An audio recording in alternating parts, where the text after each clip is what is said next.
Estimados colegas, un saludo cordial. Vamos a continuar con el avance de la cardiología. Bueno, pues ya hemos visto lo que es la patología vascular, como la hipertensión arterial, la crisis hipertensiva, la repercusión, el síncope. Hemos llegado a las patologías netas de la bomba del corazón. Hemos tocado la cardiopatía isquémica, la insuficiencia cardíaca. Y ahora veamos los procesos infecciosos que se van a sentar en el endocardio. Por eso lo denominamos endocarditis. Dicho esto, nosotros tenemos que mantener como la definición de endocarditis aquel proceso infeccioso que se va a sentar en el endocardio. O sea, estamos hablando de las válvulas del corazón, estamos hablando de los músculos papilares, de las cuerdas tendinosas, del endocardio mural en sí, y también estamos hablando de cualquier dispositivo que puede ser implantado en este sector. Por ejemplo, los cables de resincronización cardíaca o de los dispositivos de desfibrilación automática que lleguen hasta el endocardio y sean inoculados por gérmenes, pueden producir una endocarditis. Ahora, ¿todas las endocarditis están producidas por procesos infecciosos? La mayor parte, pero hay un pequeño número que también pueden ser producidas por procesos inflamatorios. Por ejemplo, en el caso, por ejemplo, del lupus eritematoso sistémico, la famosa endocarditis de Lehmann-Sachs, ¿no? Que no es un proceso infeccioso, pero es un proceso inflamatorio. Ahora, ¿qué más debemos recordar nosotros? Que lesión del endocardio, endocarditis. Lesión típica son las vegetaciones que nosotros vamos a observar. Ahora, tiene una etiología bastante variada, pero tenemos que acordarnos de los gérmenes más comunes. Los gérmenes de la familia de los Streptococcus y de los Staphylococcus son los más comunes desde de lejos que van a producir las endocarditis. Pero también tenemos que relacionar algunas patologías con gérmenes específicos, como por ejemplo aquellos pacientes que tengan cáncer de colon. Si es que llegan a tener una endocarditis, lo primero que tenemos que pensar es en el Streptococcus bovis. O, por ejemplo, si llega a consulta un paciente que es usuario de drogas por vía parenteral y tiene endocarditis, pues vamos a pensar en Staphylococcus aureus. Ahora, vamos a dividir la etiología de acuerdo a qué tipo de válvula tiene el paciente. En realidad, en cuanto a frecuencia de la afectación de las válvulas, primero se afecta la tricuspidia, es la que más frecuentemente se va a afectar. Luego se afecta la válvula mitral, en segundo lugar.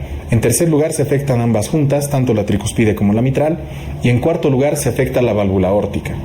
Es en cuanto a frecuencia, en cuanto a la estadística de qué válvula es más afectada. Primero la tricuspidia, luego la mitral, luego ambas juntas, la tricuspidia y mitral, y finalmente la válvula aórtica. Ahora, no es lo mismo una endocarditis, un proceso infeccioso sobre el endocardio, en una válvula nativa, o sea, una válvula normal del corazón, o en una prótesis valvular. De acuerdo sea prótesis valvular o una válvula nativa, van a ser distintos gérmenes que van a afectar y producir esta endocarditis. Y puede caer como pregunta el día del examen. Nosotros tenemos que acordarnos de los más comunes, ¿no? Por ejemplo, ¿es una válvula nativa o una válvula protésica? Y nos respondemos, es una válvula nativa. Ahora, la infección, esta endocarditis, ¿ha sido adquirida en la comunidad o ha sido adquirida de forma nosocomial?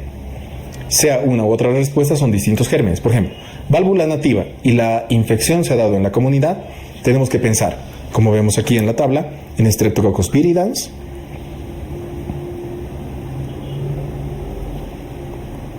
vamos a pensar en Staphylococcus aureus, en Enterococcus, o aquellos microorganismos pertenecientes al grupo HASEC. O sea, estamos hablando del Haemophilus parainfluenza, del Lactinobacillus, del Cardiobacterium suminis, o de Legionella corrodens, o finalmente de la Kingella kingae. Si es que es una endocarditis de una válvula nativa adquirida en la comunidad. Pero ¿qué pasa si es una válvula nativa y la endocarditis ha sido adquirida nosocomialmente? Pues vamos a pensar en Staphylococcus, en ambos Staphylococcus, los más frecuentes, el aureus, el epidermidis, y también vamos a pensar en los Enterococcus. Ahora, si es que el paciente tiene endocarditis, pero sabemos que tiene una prótesis valvular, ¿en qué gérmenes vamos a pensar? Depende, si es que ha pasado dentro de los primeros 2 meses o luego de los 2 meses. Ahora, dentro de los primeros 2 meses o 60 días, pensamos en los 2 Staphylococcus, que son los que generalmente han podido afectar, ya sea el aureus o el epidermidis. Si es que es tardía esa endocarditis en un paciente con prótesis valvular, o sea que la endocarditis ha aparecido después de 60 días, vamos a pensar en los mismos que hemos mencionado hace rato, tanto el Staphylococcus aureus y el Epidermidis, pero también en el Streptococcus de tipo viridans. Entonces vemos que esta familia se parece mucho a la que es de válvula nativa adquirida en la comunidad, ¿no? Ahora, ¿cómo vamos a diagnosticar? Obviamente necesitamos saber que el paciente pues va a tener este proceso aislando gérmenes. O sea, pues necesitamos sí o sí de hemocultivos. Ahora, hemos dicho que es un proceso infeccioso, ok, ahí están los hemocultivos. Pero también hemos dicho que una lesión típica es la vegetación, las vegetaciones. Entonces, un estudio que te ayuda bastante es la ecocardiograma, pero de forma transesofágica, como podemos ver acá, ¿no? O el ecocardiograma transtorácico, que no ve muy bien estas vegetaciones, pero sí va a ver la repercusión hemodinámica del fallo valvular.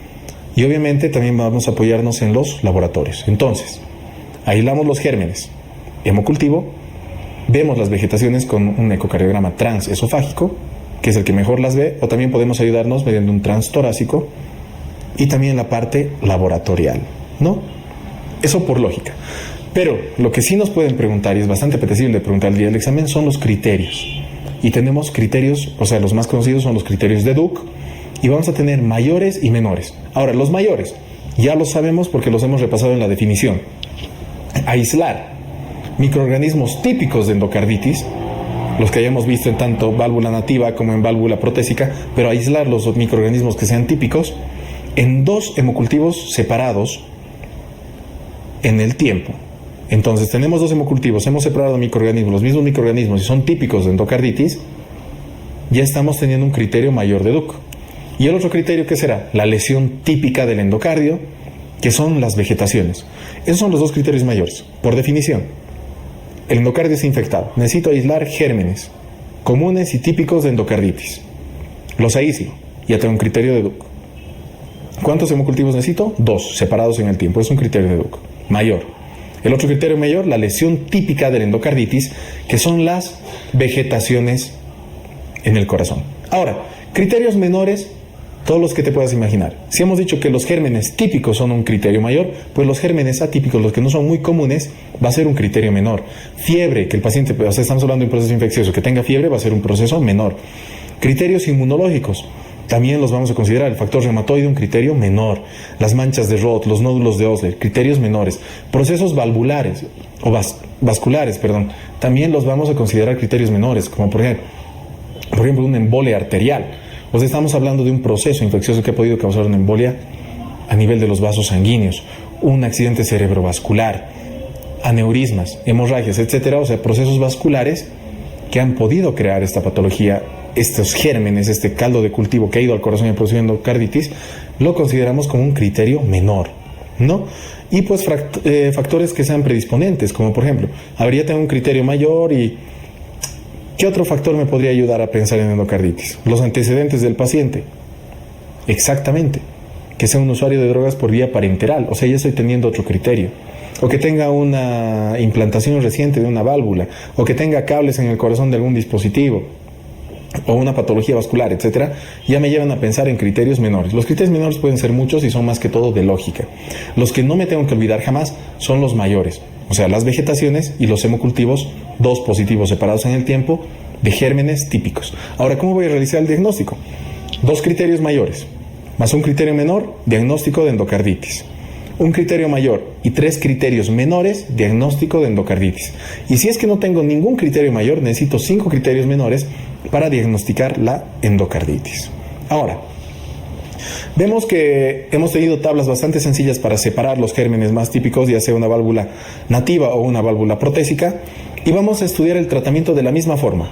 ¿Ya? Es una válvula nativa, hacemos un tratamiento porque son estos gérmenes. Es una válvula protésica, este otro tratamiento porque son otros gérmenes. Y vamos a repasar un poco.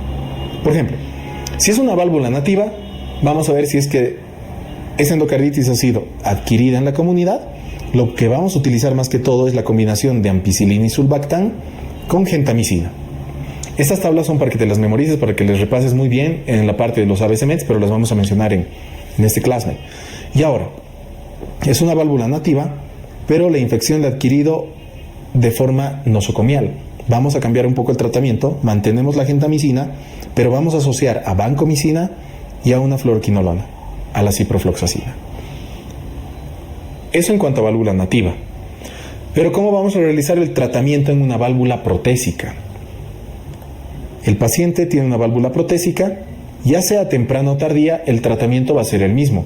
Vamos a asociar lo mismo que hemos dicho hace un momento, vancomicina, vamos a asociar a la gentamicina, pero estos dos tratamientos los asociamos a la rifampicina. Ahora, hemos visto que hay gérmenes específicos, de acuerdo a patologías, pues también tendrán tratamientos específicos. Por ejemplo, veamos, que sea una válvula nativa y que solamente hemos aislado el Streptococcus viridans. El tratamiento va a ser penicilina G o una cefalosporina junto a la gentamicina. En el caso hipotético de que sea una válvula nativa y que hemos aislado Streptococcus viridans, penicilina más ceftriaxona más gentamicina. En el caso de que sea el Staphylococcus aureus sensible a la meticilina, vamos a utilizar oxacilina o cefazolina asociada o no, de acuerdo a las características del paciente, a gentamicina.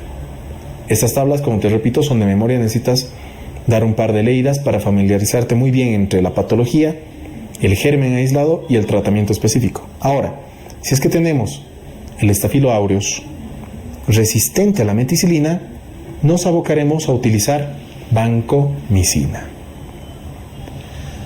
Dentro de la profilaxis, necesitamos nosotros ver que este paciente ha podido tener, ¿cuándo realizamos la profilaxis en primer lugar? En pacientes que tengan mucho riesgo de tener una endocarditis, tengan factores de riesgo y se vayan a someter a un procedimiento dental. ¿A qué nos referimos? Puede ser un paciente que ha tenido antecedentes de una endocarditis anteriormente y se va a realizar, un tratamiento de cualquier diente. Necesitamos nosotros dar un tratamiento preventivo, profiláctico. ¿Y qué tratamiento lo vamos a dar? Amoxicilina 2 gramos por vía oral, 1 hora antes de este procedimiento.